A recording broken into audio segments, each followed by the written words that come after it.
This is the Mooks and the Gripes podcast. Hello, everybody. This is Trevor, and I'm here with Paul. Paul, how are you doing? Hey, Trevor. I'm doing well, yeah. Staying busy with family, work, all that good stuff, and still trying to find plenty of time for reading and movies and all the other stuff, too, you know? And you've been managing? I've been trying, yeah. I mean, I've always found it where, for my mental health, if I don't squeeze in reading, that I really notice a difference. So even if it means staying up later or waking up earlier or sneaking outside on the hammock or whatever it takes, I usually try to find some time. But yeah, it's always that juggling act, I'm sure, that we all deal with. Yeah, for sure. I haven't been reading quite as much over the last few weeks. And yes, I do feel it. And yes, it's my own fault. It's not that it's any different than most any other time of year. Right. It feels busy with the kids home for summer. I know. All that kind of stuff, but still, it's been nice. I have been reading. Yeah. So I'll start today and just tell you what I am reading right now, and it's one that I think you'll approve of. Last night, it was getting late, but I started Susanna Clarke's Piranesi. Ah, yes.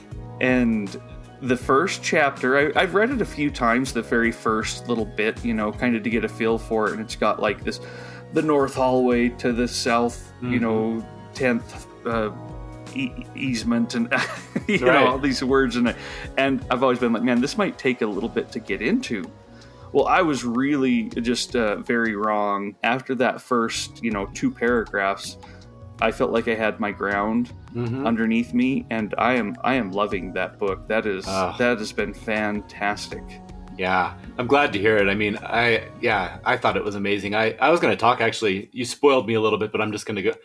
I was going to actually use that as my recommendation at the end, which I'll talk about it a little more, because I thought it would tie in nicely to our theme today. But yeah, absolutely. Sure. I mean, that book, it's one of those where I loved her other work so much, and she had this huge gap of time before that one came out. And so when I heard it was coming out, it was this mixture of excitement and anticipation. But I don't know about you, but for me, when there's an author that I love that much and they have a limited number of works and they have a new one coming out, I always have a little bit of not when's dread. Their bad one coming? Yeah, exactly. And it's you have them up on this pedestal and you're so afraid that they're going to fall off. And so anyway, yeah, but no, spoiler alert, she did not disappoint in that one. I love it. So nothing falls off pedestals in this book, because I'm that's up on true. a lot of pedestals. There are a lot of pedestals. That's a good point. I don't remember any disastrous vases or statues falling, but I'm glad to hear you're enjoying it. I love it. I think she has such a knack for what we're going to be talking about today, just bringing magic into a book in a way that, even as an adult, I feel like I rarely can get that feeling that I got as a kid. Kind of just, they drop you into this world and you go for it completely and immerse yourself. So yeah, I'm glad to hear that. That's awesome. There's just all these nice mysteries. I love the voice. I love the way she's able to this completely foreign world to me. Like I say, I mean, it's she weird. Drops you right in. And you drop right in. You don't even think, I mean, at this point, I don't even think the character has any idea what's going on, or not just what's going on, but what has gone on with his own life. And it's pretty mysterious in a good way, very intriguing. I'll report back when I'm done, but I'll be curious to hear what you think, and we can chat a little bit more about her at the end, because I could talk about her all day long. I love her. I think she's amazing. I'll stop there. So I don't. Will you save it for the end? Well, because I am interested in your thoughts. I've read Norelle. Oh, you have? Okay. But I've never read the Ladies of Grace Adieu or something like that? I've never read that one. But I'm going to pull it out of you before you want to go there, and I will stop. It doesn't take much to twist my arm. We could spend this whole episode on her, but I'll hold off for now, but we'll get back to her. Okay, that sounds great. No, I just started, it's called Zory by Laird Hunt. I don't know if you've heard about that. I saw it kind of popping up around the internet. I'm pretty early on, but it's basically, I get the impression it's the life of this lady, Zory Underwood, and it's set in Indiana.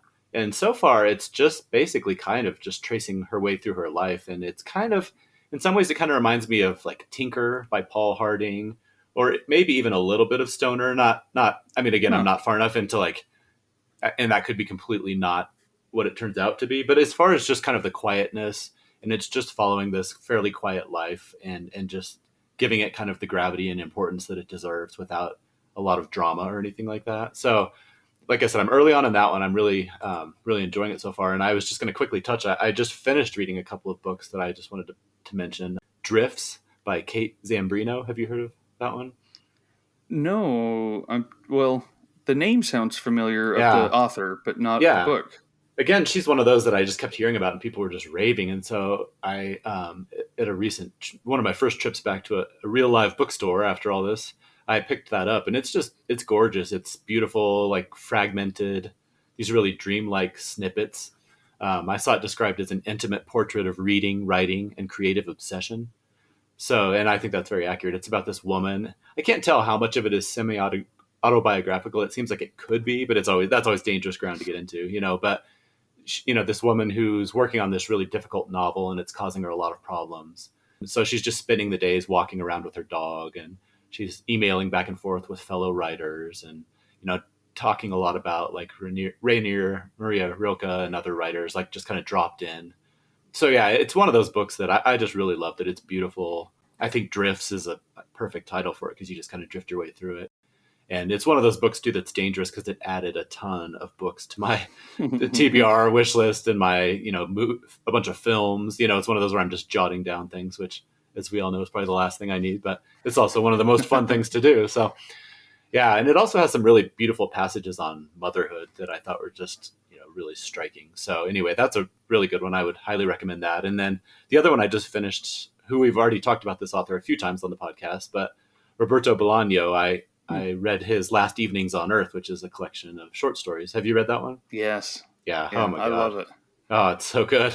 It was, I think, like we said before, like maybe the third Bolaño. I've read 2666 twice now. And then I always forget the name of the other one that I read. By Night in Chile. I know you didn't like it that much. Mm-hmm. I mean, I did. It's just, I feel like it was one of those where it's one of those where the fault clearly lies in me. So I just need to revisit it and make sure that I got everything I could have out of it. So, but anyway, this was my third one. And boy, yeah, just everything that I've heard and so far have loved about Bolaño, just all of these like drifting artists and writers and lots of like people on missions and, kind of quixotic missions that never quite pan out, and just, so good. Yeah, there's a line at the end that I thought was, or not at the end, but it just partway through that really blew me away. It was, "We never stop reading, although every book comes to an end, just as we never stop living, although death is certain." And it's just like one of those little gems that's just hidden in the middle of this. I saw you tweet that out. Oh man. Just when I read that, it's just one of those that just stops you in your tracks, That's awesome. All righty. We are here today because both Paul and I have touched on our pasts on Twitter and on other forums where we've been members. Yet I've never really talked with Paul very much about it. And so I'm going to call it our fantasy background, mm-hmm. our fantasy youth, meaning, both of us grew up in the 80s and 90s, going to the bookstore, these, little B. Daltons in the malls, and just going right to the fantasy section and staring at those pictures. And at least maybe I'm making assumptions. I'll let you talk on your own experience for sure, Paul, in case it's not quite exactly mine. But sounds pretty accurate so far. But we, going in there and then picking up a few specific titles or authors. I think we've both, you mentioned the Belgariad before we started reading. Yep. And I certainly read those books. What was the other one called? There's the Belgariad, which is Mallorean. 5 books, and the Mallorean for another 5 books by David Eddings. I read a few other series by David Eddings. I don't know, maybe we'll get into Terry Brooks, things like mm-hmm. that with the Shannara series. But yeah, we're just going to kind of talk about what that felt like as kids, what that meant to us in our reading. I think both of us stopped reading fantasy books, at least that type of fantasy book, for a long time. And I have kind of started to revisit it. In fact, just last night, I finished The Great Hunt, which is book 2 of The Wheel of Time by Robert mm-hmm. Jordan. I'd read that when I was, a kid. I think it was published in 91. Yeah. And I read it pretty much around that time period. I'd read the first 5 or 6 of those Wheel of Time books that came out through the 90s. I know I didn't read book 7. I'm not even 100% sure I read book 6. I'll have to see when I get back to it. But then I stopped. I never went back to them. Yeah. Even though as a kid I would want to come and slap me around right now. Right. You know, you have all of them and you're not reading. You didn't finish it for me. Do you know how long I waited for this? Yeah. I know. I've been so excited. This is such a kind of a big part of my life, you know, thinking about these books. And I will tell you, it was interesting going back to reread The Great Hunt, because it's just a story that I, at that time, knew so well, even though I only read it once. It's just, I guess, that time of life, you know, where things just stick a little harder. For sure. And it was amazing how much of the stuff that I remember from the Wheel of Time came from that book. I'm actually really curious if I'll remember book 3, 4, and 5 as much, because I'm like, this is everything that I can remember. This is it. But it's been a lot of fun to go back and revisit it and kind of remember too.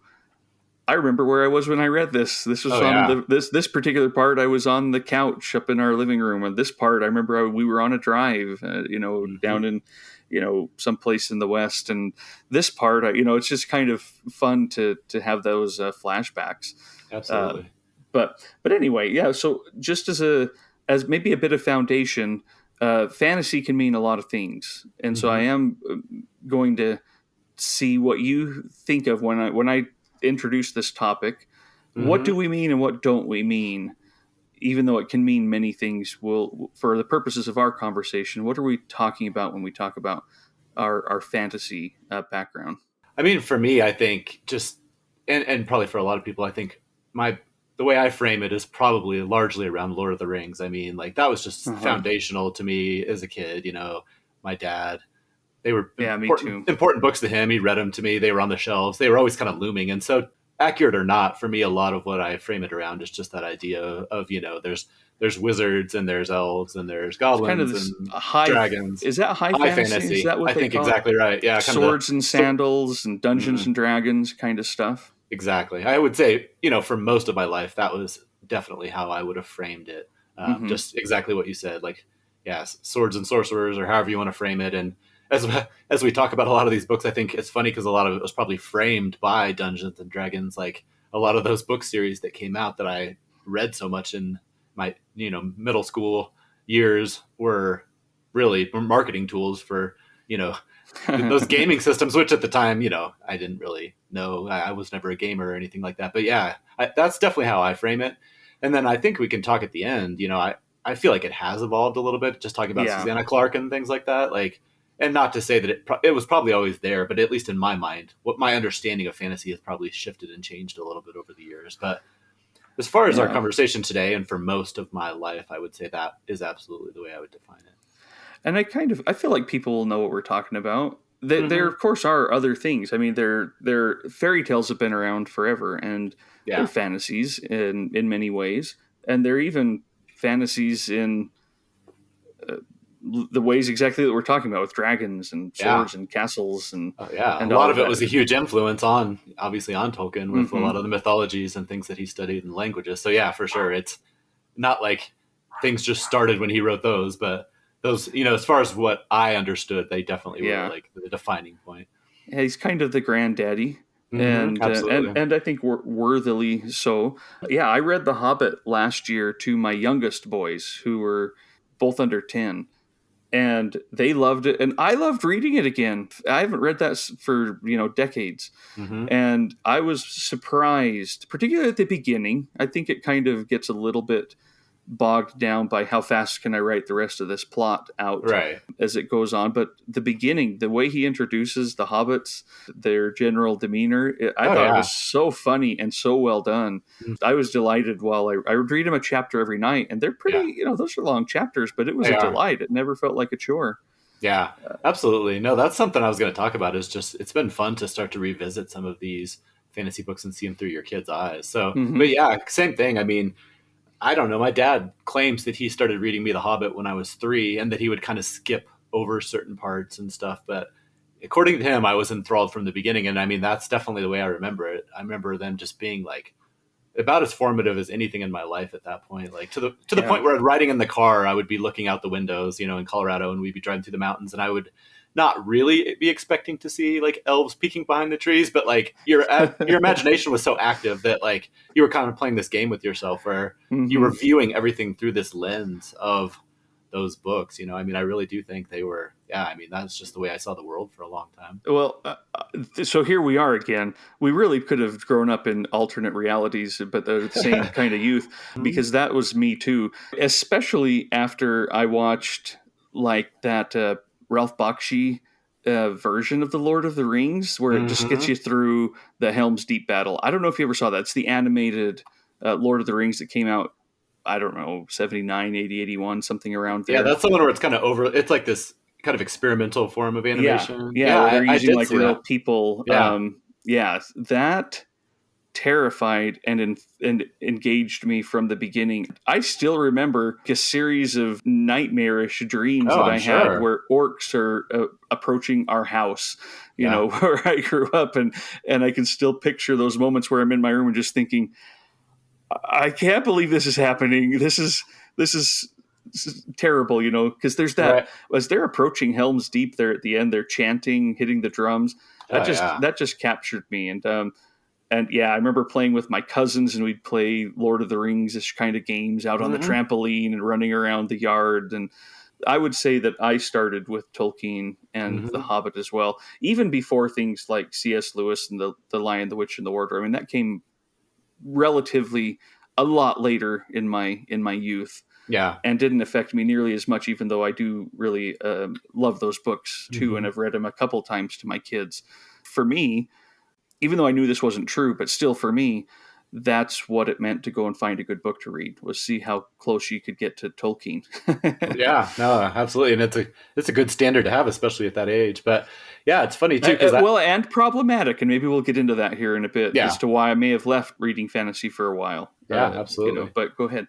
No, I was just going to say it's funny too, especially now. And I'm sure it was true at the time, because I know that he had a huge resurgence in the 60s, even before I was born. And it's not like Tolkien ever went away, but part of it is just having that limited worldview as a child. But I remember feeling that it was kind of like not a secret, but like I felt like I was onto something that a lot of people didn't know about, or like there was this kind of protectiveness around it, which is really funny now, especially like given the movies and the internet. I mean, and like I said, it was true even then, and I just didn't know it. But I mean, these have impacted the entire world. They're translated in a million languages. Everybody knows about them. But at that time, for that little period, it was kind of like this little secret special thing for me, where it was, like I said, the way I kind of viewed the world. And I would have these copies, and I would just spend so much time looking at the cover and, every little thing. And it's just that little like secret that you have, which if you knew the truth, is not actually a secret. But well, that might be a really nice way to get into how I kind of developed into reading more fantasy.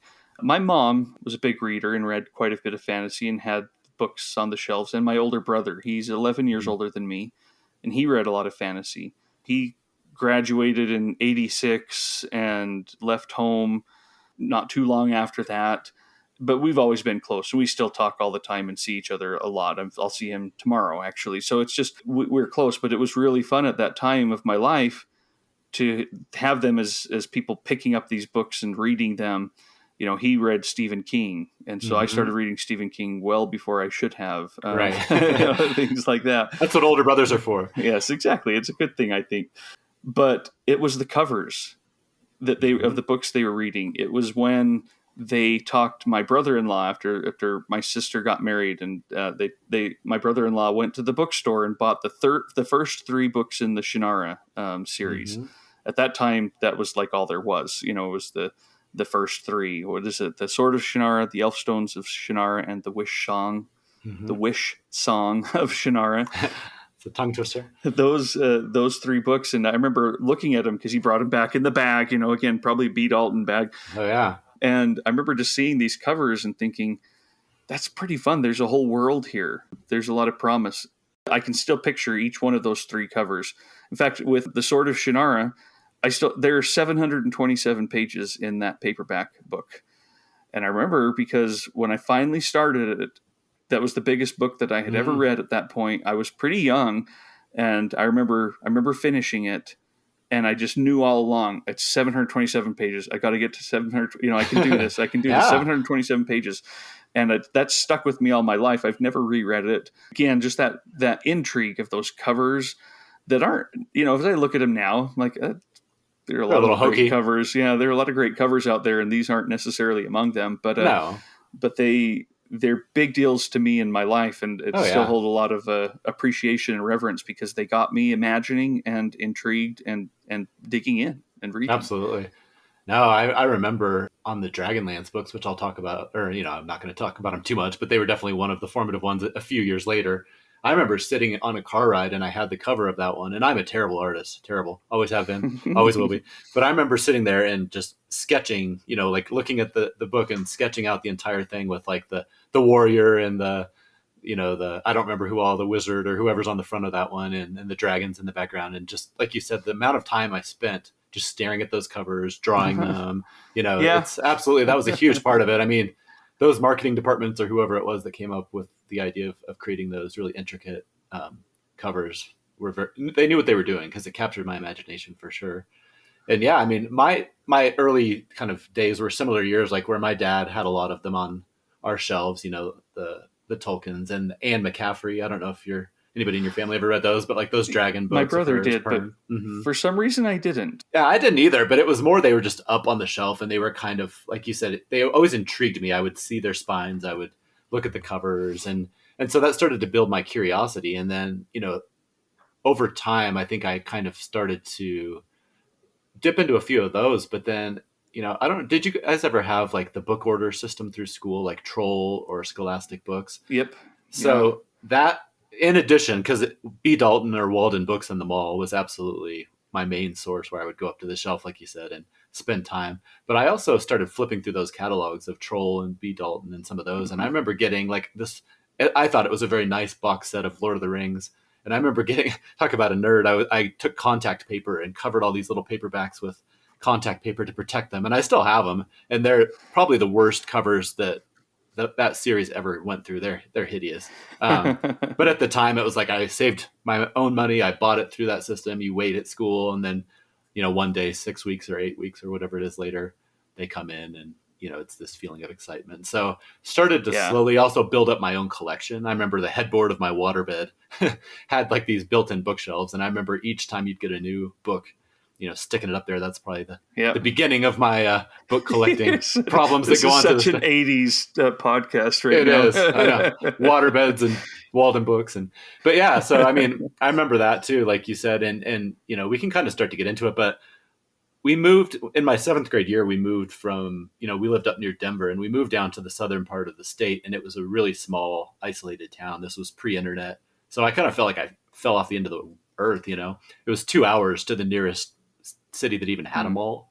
And so, for one thing, whenever we did go to the mall, it was a big deal, and I would kind of save up my money and go spend a couple hours in Walden Books and collect them. But I do think actually that had a lot to do with why these books became so important to me at that time of your life, around 7th grade. That's a formative time, and to feel like you were kind of isolated. So I think that there was definitely a lot of immersion, and like having kind of like these little friends of yours lined up next to you, that you could revisit and spend time with. I mean, I think absolutely it probably had a lot to do with, who I am as a reader today to some degree, just the comfort you find in books and things like that. But yeah, also the fun of it too. So looking back on it, I definitely think the timing of it was a lot to do with it, and the fact that there was no internet. So that was like one of the ways that you could kind of escape from your normal life and kind of, spend some time traveling the world or traveling other worlds. Oh, I actually went to the mall for the first time in I don't even know how many years. Last night with my wife, there was a restaurant there that we went to on the outside of it, and it's just, I don't know. I'm fine with things moving on and stuff, but it's crazy to me how empty the mall is, and there are no bookstores. No, none. I remember when Borders went out over here, it was like, even though I rarely shopped at Borders, just the idea that there's no longer this big, I mean, we still have Barnes and Nobles, but that one was actually in the mall, and it kind of was like a personal thing, like you said, going back to like remembering spending, like when you went to the mall, that was one of the things you did, is go to the bookstore, and that's not going to be anything that most kids think of the mall. Yeah. Yep. Yeah. it's just fun to kind of think back on this. I remember when I first went to a Barnes and Noble. I grew up in Idaho. There wasn't one there until I was in quite a bit older. I remember when it came finally, but as a kid, I remember going to some city that had one and thinking, "Whoa, there's a big bookstore, a big one. It's not a B. Dalton or a Walden Books. It's huge." But yeah, up until that point, I would just get whatever books my family had. Yeah, the Scholastic and Troll book orders. I think that's where I got the Dark is Rising sequence by Susan Cooper. I was lucky enough to get those when they were absolutely terrifying covers that I still look back on and think about, those super evocative. That there's one of them, I don't even remember which of the books. It might be the Dark is Rising itself, where there's like a rider riding towards you on the cover, and he's got an owl face with like horns, antlers coming out. Oh yeah, yep. And holy crap, that I know. And I love those books, but it never quite matched my expectation from that cover. They're not quite that horrific and and dark, but I still love both the cover and I do love those fantasy books for sure. Let's maybe kind of move on a little bit here, as we get to more maybe toward where we both stopped reading that kind of fantasy. Again, I think we both read Harry Potter as they were coming out, based on other conversations we've had, and those are fantasy, of course. But for our purposes today, maybe a little bit different than what we're talking about. I didn't read any of these kinds of books for years. I probably stopped in the late 90s when I was still reading The Wheel of Time. Yep. Again, the Fires of Heaven had come out and The Lord of Chaos had come out. That's book 6. That's book 5 and 6. And I think I bought book 7, but I know that I never even opened it and read it. I no longer even have that copy. And I would say I never went back until, like, I'll get into it, till relatively recently, a few years ago. And I kind of thought that I had completely moved on from fantasy. Right. Probably would never reread them. Fine if my kids want to read that stuff, because it was there, but maybe in kind of a, maybe not necessarily embarrassed of my youth and my literary upbringing, but I know, a little dismissive, maybe a little dismissive. Yeah. I became, I got a master's degree in English and taught at Brigham Young University for a few years before I moved on to a different career. And that just wasn't literature to me at all. Right. It wasn't why I read, and it wasn't what I wanted to read, and it wasn't what I felt was necessarily proper for me to read now that I had grown up and all of that. That was an interesting thing. And I do think some of it was because so many of the books were starting to feel similar. It was the Tolkien, again. Knock off a little bit. Yep. Yeah. Even Robert Jordan's The Wheel of Time starts with the eye of the world, and that starts with young kids in a village. A scary thing comes, but also at the same time arrives some wise, but foreign wise people who come and take them out because, dang it, they're going to save the world. Right. It's the Sword of Shannara, same kind of premise. That one, looking back on it, I mean, that was about as big of a knockoff in some ways, especially the first book is you could ever find. It is funny, like, and yeah, exactly what you just said. It's that as you start to realize that as you get older and read more of them, I think that was the same disillusionment I went through, where to some degree you're even if you're not, depending on the age, you start to realize this. You may not be putting it into words, but you start to realize like a lot of this stuff is starting to sound the same. There's always that kid who it turns out was destined to save the world, and the funny thing is, even like Harry Potter, I mean, that still does it. Yeah. So there's still a lot to do with the skill of the author and the world building and all that stuff. But another thing that started to turn me off about fantasy, and I don't mean to lay it all on the feet of Robert Jordan, but I really do think a lot of it was he embodied what was starting to frustrate me, was that no story could ever be told in less than 9 volumes that were all 800 pages. And in his case, in the middle of that series, I don't mean to like discourage you, because I know you're reading them now, and maybe if I read them again, I would have a different view. I'm very familiar with the issue. I'm wary as I go forward. I mean, I just remember, even as much as I love them, because like you said, the first 3 or 4 books of that was about as captivated as I'd been probably since Lord of the Rings. I mean, there's some amazing stuff in those books. And then somewhere in the middle, for me, it just started to get off into like the weeds to the point where I was just losing interest and like having to, it was the early days of the internet, I think, when I finally ditched that series. But there was like a early wiki kind of page for like, who the heck is that again? Like they haven't mentioned that person in 2 books. And like, like I'd have to go in and start trying to like make flowcharts and everything. And so anyway, and then of course, on top of it all, it took so long that eventually he was not able to finish the series before he passed away. And so to me, that kind of embodies my problems with fantasy, and kind of one of the reasons that I moved on was just, some of the great literature of the world has been written in 200 pages, 300 pages, 500 pages. Even Lord of the Rings, was not that long if you look back on it compared to some of these other things. And so I think I just started to get frustrated with like, it felt like padding, or it felt like just wanting to sell more books, or, whatever the case may be. So yeah, that was kind of when I started to, halfway through Robert Jordan's series, I kind of skipped out. But I was going to mention there were a couple times that I pinged back over the years in between, and it hasn't been as recent as you, because it's been a while. But one author that I read, probably the most recent fantasy author that I really remember reading, would probably be Gavriel Kay. Have you ever heard of him or read anything by him? Heard of him, never have read anything. Yeah, somewhere couldn't around... tell you what the books are either. Like it's a name I know, but I know it's not registering anything else for me. I mean, I've only read 1 or 2 of them, because again, I was kind of at that point where I was ready to move on. But that, to me, in some ways, gives even more of a recommendation to this book called Tigana, Tigana. I read that one in the early 2000s, and yeah, if you're ever looking for another one to consider, another author, if you kind of continue this fantasy exploration, I would highly recommend this one. It's really good. I don't even remember all the details of exactly all of it, but looking at Wikipedia, it basically sounds like it's set in a fictional world that's kind of somewhat modeled off of Renaissance Italy. And I remember there's just kind of some rebels and they're trying to fight back for this kingdom. But that one, I mean, I have very fond memories of that one. It's another doorstopper. It's like 675 pages, but that was one of the few times post Robert Jordan that I've kind of, at least in the true traditional fantasy that we were talking about, gotten back into it. So, I've sniffed around, but I've not yet really plunged back in. You haven't jumped in. Well, maybe I'll get into that then, because you talk about being disillusioned, and for sure that's a sense that of what I would use as well. But I may have disillusioned myself again. Okay. to appreciating a lot of what is going on. I don't necessarily think that we're wrong in our impressions of there are time periods of this. You can kind of track trends and such with fantasy publishing and see what was coming out and what types of books were coming out.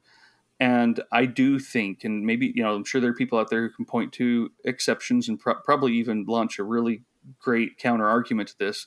But I think by the 90s, it was getting stale.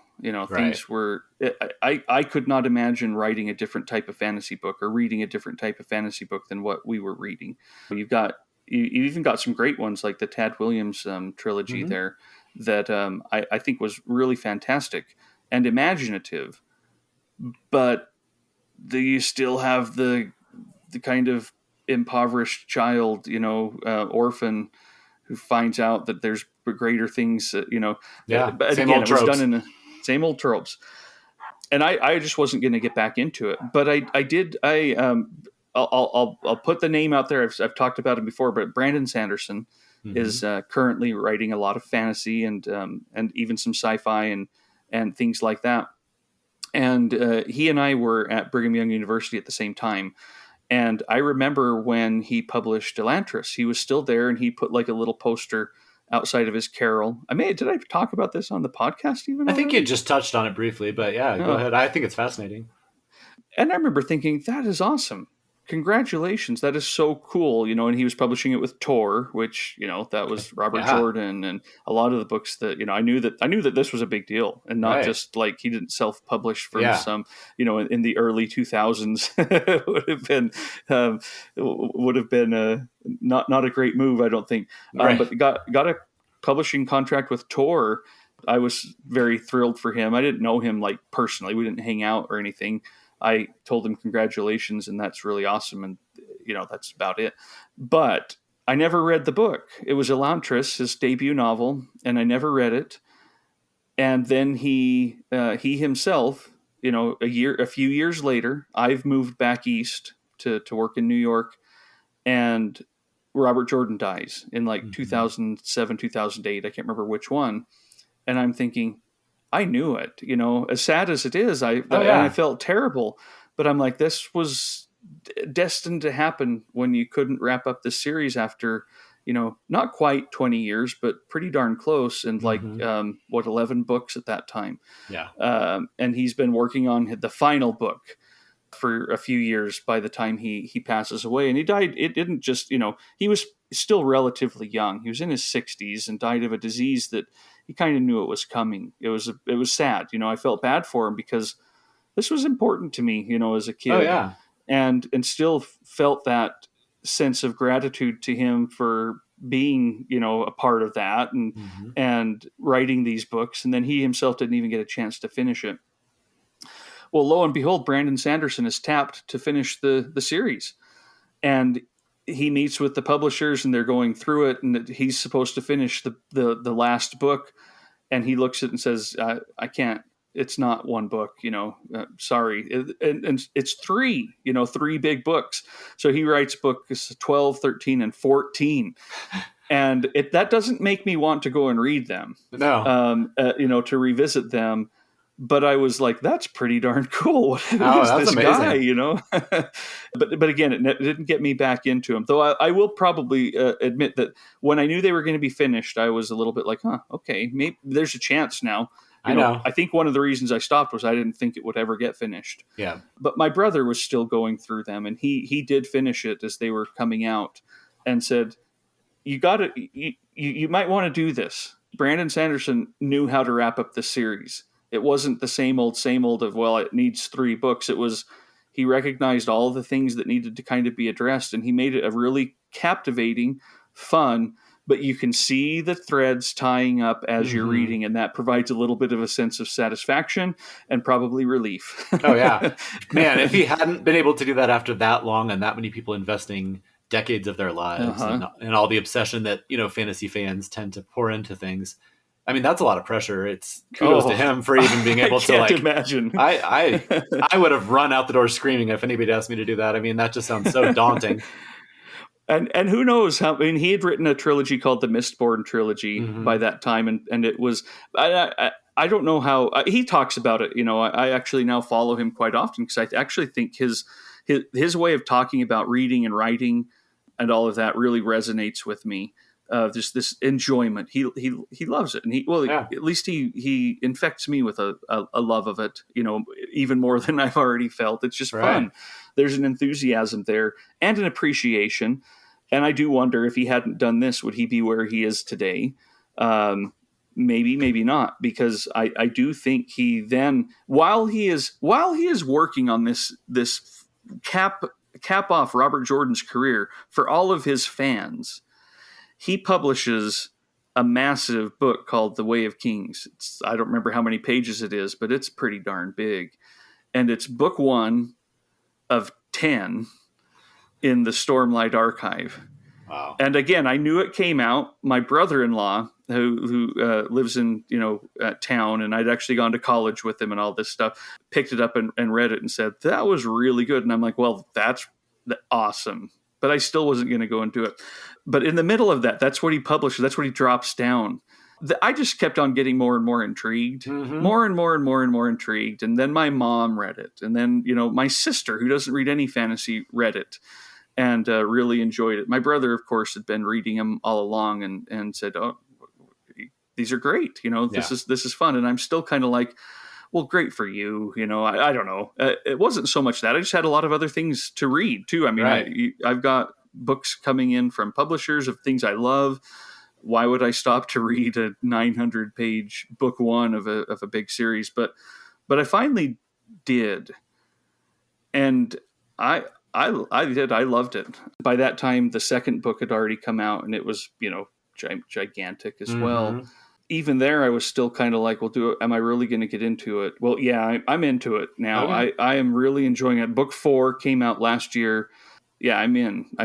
I'm a Brandon Sanderson completist, even though he's written he can write faster than I can read. I mean, he Oh, I publishes know. books all the time. I think I talked about this on a previous episode. Like, while he's doing all this other stuff, he's also writing like these YA things and these other Mm-hmm. things. Because both of my kids have read, I don't remember the names of the books, but they've both read books by him. And I think I told you this when I Mm-hmm. mentioned that you knew him. They were both like, I think you went way up in their eyes. They were like, wow, Dad's hanging out with somebody pretty cool now. So Someone who has ran into this yeah, author. exactly. No, it's crazy. And actually, one reason I would actually consider plunging back in is, so far he's proven that he is not only prolific but can keep the quality up, and it seems like we'll see if he gets bogged down, but he has a good chance of actually finishing some of these things. Well, so there is the fear of him getting bogged down. Only I have faith in him because he's aware of this fantasy bloat. He Mm-hmm. has addressed it. He had to troubleshoot and problem solve one of the prime examples of Yeah. how it can start to go wrong and fix it. And so I think he's hyper aware of that in his own work. And the other thing is, he has said this is how long this series is, and he sometimes I'll listen to like a reading of his on YouTube, and he's like, this little passage here is actually in book 8 of Oh, wow. of it, and I'm like, well, we're just reading book 3. So this guy has spreadsheets and he's got this kind of figured out in his head. Mm-hmm. Do you want to know the nightmare, but also what makes it so intriguing to me? Yeah, let's hear it. His books, not all of them, but many of them are in the same universe and tie together in ways that are going to become more and more important. They are still standalone. Like, you can read Elantris, his debut, and never read anything else and enjoy it. It's not, he wants it to be that way. He wants people to be able to read what they want to read and not feel like, oh, now I've got to go and read, 30 more books, which I think his plan for this thing called the Cosmere, it's up to like 35, 40 books. But again, you don't have to read all of them, but it is very fun to do so, because it isn't just like cameos in each book, but the worlds themselves and what created them is part of the big story, and why these worlds have their problems, these and their magic systems and their dark lords, and I'm using that word in quotes because they're not like dark lords or anything, but the reason why they have their issues does go back to some of these in the ancient history godlike events that play out in all of them. No, it sounds like it is. I mean, he has that passion and that organization of a Tolkien, where like the Silmarillion, and he had all these pages of languages he's written. It sounds like he has a lot of that background, but he also has the. You should go just grab one of his books and look at the back. I know people hate this, but I love it. And he does have like his magic system's figured out, and he attributes that to like growing up playing video games or Dungeons and Dragons. You have rule-based magic, and that's just how I think about this stuff now. Anyway, sorry. No, I was just going to say, he has that. So he has this background and he has that passion, but then he also, like you said, has kind of those warnings from Robert Jordan and, now George R.R. Martin as well, who's run into the same issue. So it's going to be interesting to see, because he's not going into it blind. And it sounds, from what you said, like he's very transparent about a lot of these issues, because what you said about Robert Jordan, I mean, I know a lot of people, again, the passionate fan base that some of these books get. With George R.R. Martin, there's this hate mail and all these things. I followed his blog for years just because I was so curious about this new series coming out, and I bought like the first 4 books in the Songs of Ice and Fire, but never actually read them. I have the same boat. I have whatever ones have come out. Yeah. And it's for the same reason, because I'm like, I've been hurt before. I'm not going to commit to you until you can show me. And unfortunately, it's looking more and more like I might have been wise to hold off. But it gets to the point where, for me, it's not anger with these people, because I can completely... Right. I can commiserate with, like, I mean, not personally, but I can understand how you would start out with these great ideas and you have so much enthusiasm and passion. You are just writing away, and then you get so many of these threads that you start to lose control. And at this point now, with George R. R. Martin, especially with the way the HBO series has played out, I feel bad for him, because this was his baby. So much pressure now to do it right. Exactly. Yeah. I mean, I know he's in the bank, in the wallet department, it hasn't hurt him at all. But outside of that, I mean, having followed him for years, I mean, he loved this stuff, and he has so much passion. And there was these communities of people getting, stuff I would never do, getting tattoos and whatever. And these people are all in, and to feel, I'm sure he feels like he's letting himself down, letting them down. I mean, I do feel bad for him. So with Brandon Sanderson, it sounds like he has kind of used some of these examples and maybe, learned from them. Well, he also teaches writing. He talks about his own writing classes as being, things that are helpful, and he approaches it as a craft and a discipline. He's got a specific way of doing things and of getting through it. He's very transparent. He does a weekly update where he says, I'm writing this book. I'm now 66% done. I'm now 71% done. Wow. And he doesn't, I don't know exactly how many pages this is going to be, but I have it pretty darn close because I've done the work. Mm-hmm. And I know that this section is going to have to be, 10,000 words. And that's where I'm working right now.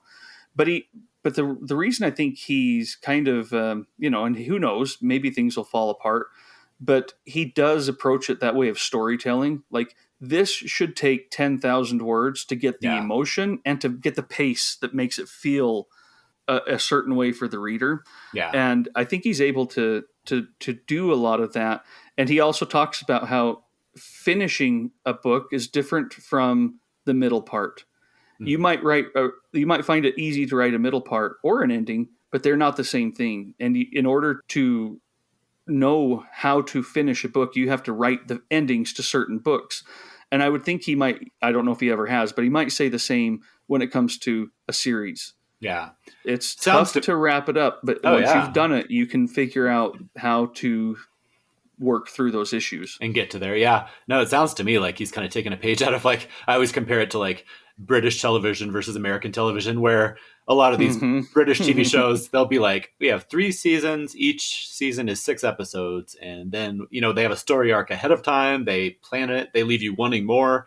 Like you think of the British Office, for example. And even though I love the US Office, like how it kind of, the American model is more like, well, people still seem to be watching this. People are done. Exactly. Until they wish it had finished 3 seasons ago, And so it's that whole idea, like you said, of, I love that. I mean, I think that whole idea of just, where you're going, you plan it out ahead of time, and, you follow through on it. I mean, that's something that's missing from all types of media. And even though his world is big, as within the bigger project that he's doing, as well as in the individual, series or books, I think he's a really good storyteller. His writing doesn't get in the way. That's something actually that I never have bought into the idea. Well, or at least it's been a long time since I've really thought too hard about what is good and what is bad literature. It's so frustrating to me. Anybody who gets on and says, what you're reading is not really literature, I guarantee there's someone who says the same thing about your books, right? And has a good argument for why that's the case. Well, that's just a New York Times bestseller. NPR, what do they know? Oh, there are a lot of people who think that's what you should be reading. It just kind of goes in this really vicious circle. So, I get all the things about YA or fantasy or romance and all of that, but there are different purposes for a lot of this. If I want to read The Magic Mountain, for example, which I know you finished recently, that's very different from these books and does different things and hits different spots of who I am and what I want as a reader at different times. Yeah. But there's also a part of me that oftentimes wants a really fun, deep dive into a story, into someone who can spin a yarn and make me excited to read the next page. Absolutely. Which doesn't always happen with, what's going to win the Booker, this year and all that. And I think more and more, I mean, everybody reads for different reasons, but I think the only time, and again, it's not any kind of judgment, but I think anytime somebody limits themselves to any one type of thing, I mean, if they enjoy it, that's fine. But to me, that might be doing yourself a disservice, just because there's so many different, like you said, so many different, it's just a scratch or however you want to say it. But I mean, like the more you read, trying all these different things, like sometimes reading what people might think is lowbrow, highbrow, whatever, I think there's a lot of value in kind of just reading promiscuously, which is actually the title of another book I just started. I really like that term. But just that idea of like, I mean, just there's so much out there. Why limit yourself? So that would be my only thing, Well, and as you say, why limit yourself? Again, if that's what people want to do, then that's great. As long as it's fine. Where it becomes very problematic for me is when you then want other people to limit themselves as well, because what you've got is what's right, and what other people are doing is what's wrong. Right. There's actually a really interesting article. I haven't read it all yet, so I'm just going to point to it on romance and how these books are actually, yes, they may follow a certain formula to an extent, right? Right. But they're getting and working through that with characters and with plotting is often brilliant. And I don't read romance, and probably a part of me would be like, well, I don't want to read a romance. Right. But this article was really interesting in pointing out, hey, these are characters who want a good relationship, and oftentimes they end with them having one. Mm-hmm. Why is it that that's old hat and not fun and not worth reading when you could read, and I was talking to my wife a little bit about it, and this is not to denigrate John Updike, who you talked about earlier, right? But how many books about a man who wants sex and hates it? Mm-hmm. How, that's so fresh and a relief. That's the 80th book like that I've read this year that's so fresh in how it deals with a man's sexuality and toxicity. And Philip Roth. Yeah, exactly. Yeah, and I do. I mean, I'm a big Philip Roth fan and all of that. But talk about sameness. Yeah. And these issues that, they do feel deep, but why not explore these other things? Mm-hmm. And so I think these things say a lot about culture and our part in it, and what we've bought into and what we haven't. And yes, there's just junk out there. I mean, but there's junk literature. There's junk books that are on the Booker shortlist, at times, and that are actually, to my mind, junk. Like this was not worth its space for various reasons. But again, for me, I know people love some of these too. But right. No, it's funny because I don't know if I would define it as a romance, but I recently read Normal People by Sally Rooney. Oh, uh-huh. And it was a little outside of what I would normally, have caught something that would have normally caught my eye, but people just kept talking about it. And so I listened to the audiobook, and it definitely has a lot of elements of romance to it. I mean, it's probably considered more a literary fiction, but maybe a crossover or whatever. But I mean, that book was really good. So like you said, that whole idea of just try some things that you haven't tried before, or that might not be the first thing that jumps out to you. Well, I've been reading Laurie Colwin this year. I didn't even know who she was until like Dorian on Twitter pointed her out to me. And Vintage and Harper both have rights to certain books, but they've re-released them, and those are very much romances, and happy ones at that. Yeah, and they're so fun. I'm reading a 1980s dramedy, that would play out in the theater, and just having a delightful time. Oh yeah.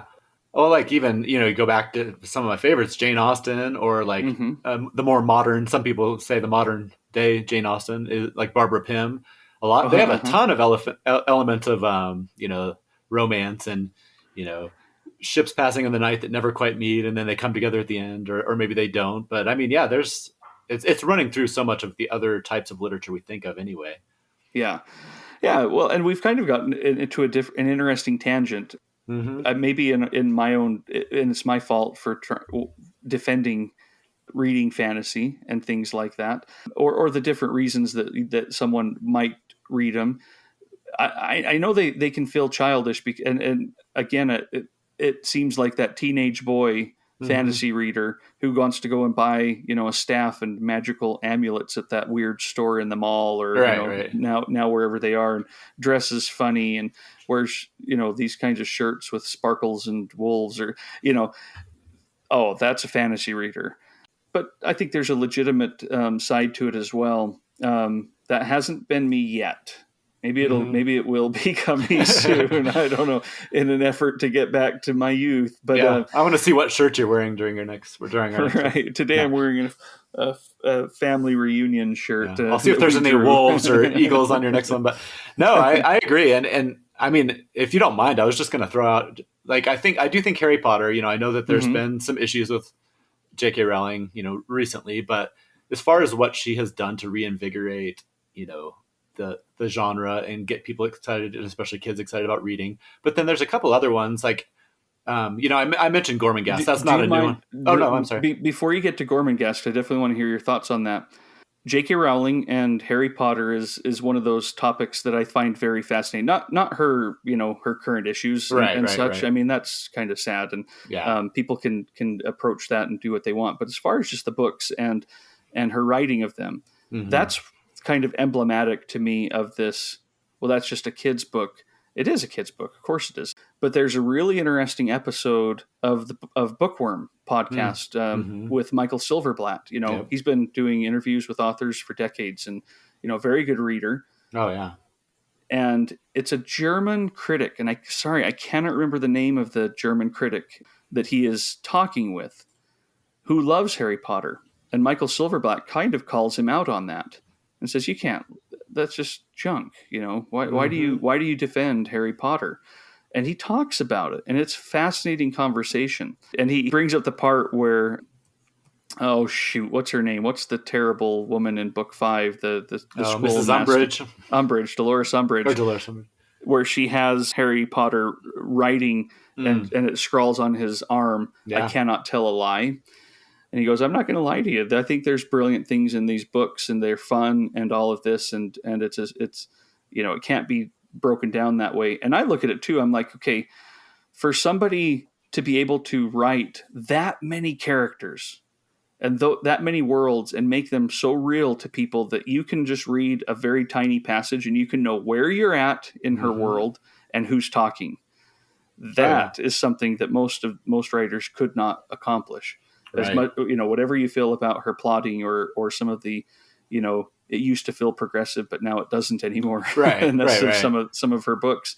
There is something special going on there that I don't even remember why I jumped into to talk about it, other than to say, that there's a reason to kind of dig in and see what we like and what we don't like, and absolutely, and why we think other people should feel the same way. It doesn't necessarily play out. No, exactly. And no matter what else anybody thinks about her, and I think a lot of it is very valid. And I wish she would kind of just get off social media and just let the books stand by themselves, but that's a whole different conversation. Those books, I mean, just seeing the way my kids light up when they still talk about them. My youngest is planning on rereading them again. I mean, that right there alone, to me, it's like, that's so valuable, because it's a cliche and it's kind of corny to say they build these lifelong readers, but I mean, there's truth to that. And I think if nothing else, I will always appreciate that about those. And I won't touch too much on Gormenghast, because that doesn't fall under like any kind of new fantasy, but I would just say anybody who hasn't read those, if they're interested in something that's a little bit more, it maybe blends a little bit the fantasy with some of like the very flowery writing. I mean, I think it's amazing. I love those. And then the Philip Pullman's His Dark Materials trilogy is another one that we've read with our kids that I think ticks a lot of these same boxes, where there's this really cool world. It's kind of an alternate reality, and all kinds of cool, polar bears and all the, there's a lot of exciting stuff. That one does get into some pretty, I've heard it compared, and I think even Pullman compared it to kind of like the anti C.S. Lewis, because it does, it definitely takes some swipes at religion and some other things like that. But they're really good. I mean, to me, some of that's pretty fascinating. So anyway, I would highly recommend people trying those too. I think those are excellent books. So those were just a couple when I'm thinking about not necessarily the future of fantasy, but what's going on now, or has gone on more recently. Well, and I would recommend things like Inkheart by Cornelia Funk. I enjoy those books. If I'm going well back, this may be more sci-fi, but I was thinking of The Invention of Morel. Yeah, by Adolfo Bioy Casares. I did write down the Gormenghast because I hoped you'd bring it up, but I did get those. I just haven't read them yet. But looking forward to it. I'm very excited.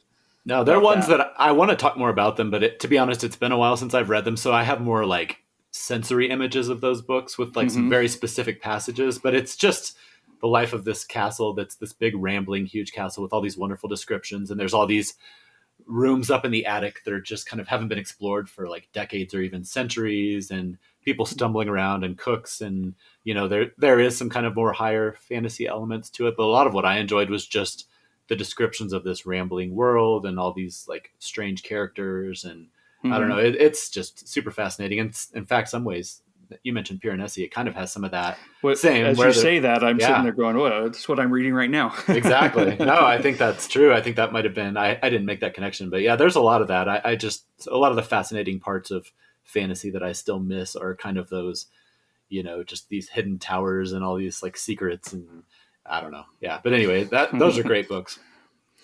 Well, I did want to talk a little bit about, I think that fantasy, and I'm kind of new to it again. I'm mostly reading Brandon Sanderson stuff just to try and kind of catch up there.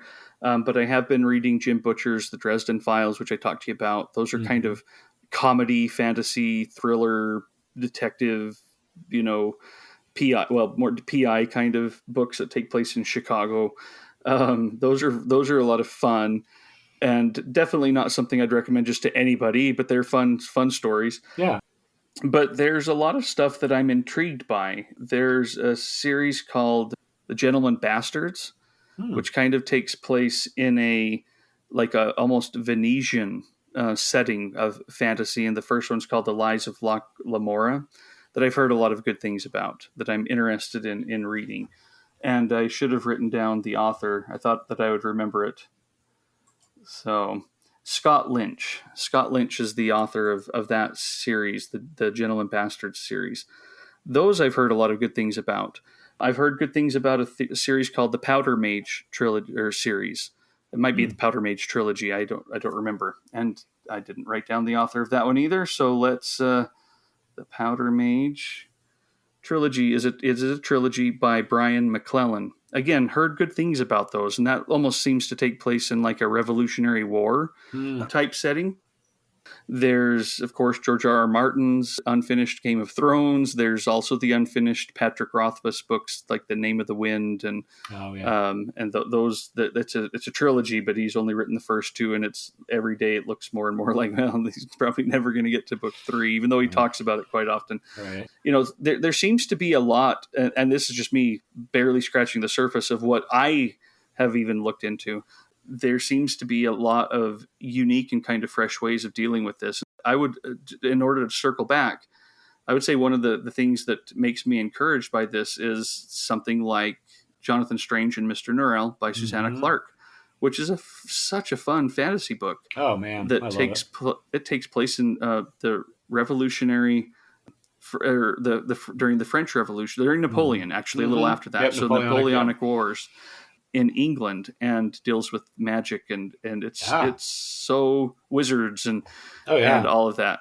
No, I mean, we might as well. I mean, that was going to be my recommendation. So I said we'd come back. I mean, we can just touch on it briefly, but yeah, what you just described, I mean, I remember when that book came out, there was a lot of hype around it, and I picked it up and I read it. I got it for my birthday. And so I read it during the fall barely into the winter, because I burned through it pretty quickly. But I mean, talk about one of those, where you remember every detail of where you were and you get these certain feelings. I mean, yeah, that one to me was one of those books that was kind of, will always stand out. I mean, I loved everything about it. I loved the history of magic that was written in. I loved footnotes. The footnotes. I mean, those footnotes you would read, and some of them would go on for like 2 or 3 pages. And that could have been so tricksy and like annoying. But she, in my opinion, at least, she pulled it off wonderfully. And if anything, it added so much value that I can't imagine that book without them. So, yeah, I mean, I love everything about that book. And it also had it was funny, but it also had it was so dark. And one of the parts that I remember so well and vividly is when they go to that castle in York, and I think it's the rocks, I think it's the walls that start to kind of speak and repeat things that have happened there that are pretty tragic. I think there's a rape and murder of a young girl in that. It might have even been a church, and the way the rocks are talking, and it's not just that, it's not just the rocks that happen as a castle, but it's things that happened around those rocks throughout history. So there's even ancient history tragedies that have happened in there. And I remember reading that part and just feeling there was a darkness that was palpable and very interesting and intriguing, but also kind of eye-opening. It's a sense of time collapsing and of these forgotten people still living at terrible, terrible moments that no one cares about anymore. Kind of reminds me of like the Barrow Downs and Tolkien, going back to that, like the, when they end up underneath those barrows and there's all those, ghosts and ancient, weaponry and all that stuff. Yeah, it's interesting, those connections. Yeah, I mean, and there's another part, I don't remember the details from Jonathan Strange, but the part, it's kind of like the ghost-like part of the candles behind everyone's eyes and all that stuff. And it's just like, some of these images. The fairy world. Yeah. The fairy world in that book. Mm-hmm. Oh, I'd completely forgotten about that aspect. It's making me want to read it again, actually. We're coming up to the fall here. I might have to pick it up again. I always picture that as like a fall and winter novel, just probably because of when I read it the first time. But yeah. Well, did you, I know you don't necessarily like to do this, but did you watch the miniseries? I did not. And just for that same reason, it's just what my youngest son, when he was younger, used to call, he doesn't want to ruin his mind pictures from a book. And I always liked that description, because it's like you have these images in your head, and, with Harry Potter and Lord of the Rings, over time, they've, been eroded a little bit, but I have thought about it. Did you watch it, and did you have any thoughts? Yeah, I really liked it. My wife and I watched it, and both had a really good time with the miniseries. And it's been, here's my experience with a lot of that stuff. It's been long enough since I saw the miniseries that if I read the book, I don't think it would. I don't have that good of a retention anymore. I know, that's true. I don't think it would. It might affect the way that I remember the book when I'm watching the miniseries and seeing whatever characters and whatnot. But it certainly, I don't think if I went back and revisited it would have too much bearing on it. I think it would be the book again and its own thing. But yeah, for you do what you want. But I will recommend anybody who's interested, check out the miniseries. It's pretty well done and quite fun. And one of these days you're going to get me to watch that and Lonesome Dove. You're going to just break through my defenses. I don't know if I want you to watch Lonesome Dove because then I would feel bad, because I know that is such a special thing. It is for you. Wow. However, but though on that one, I would say the same thing about the miniseries. It's kind of one of those special ones that really opened up my eyes, and I've been a Robert Duvall fan ever since I watched it, over the years. And every time I watch it, I'm kind of like, oh, I don't know if I'm going to like it as much as it probably meant more to me back then because I was young or something. Right. And I watch it and I'm like, oh man, that is just so special, so powerful. Yeah. Oh. But, again, I certainly don't want to, if it did mess up your reading of that book, I would feel terrible. No, so. There would be no need for that. But yeah, I don't know if I'll ever pull the trigger, but that's definitely one. Given how much I love that book, the fact that it still tempts me says a lot about how highly everybody talks about the miniseries. So we'll see.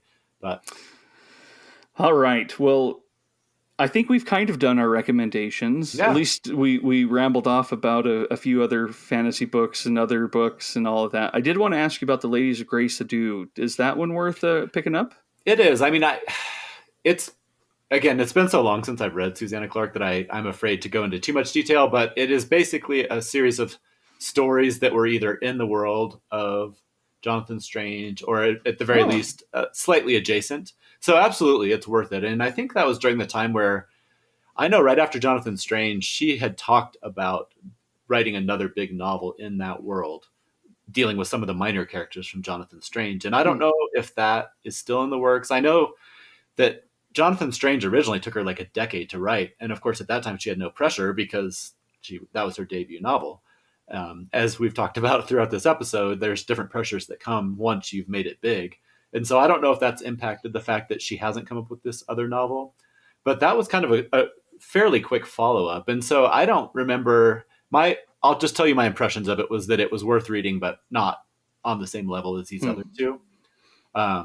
And again, I know there may be people out there who are huge fans and feel like I'm blaspheming right now, but that was my impression, is that it's interesting and kind of not a curiosity. I don't mean to diminish it, but like not on the same level as Piranesi and Jonathan Strange for me, but I would still pick it up and read it for sure. I mean, it's good stuff.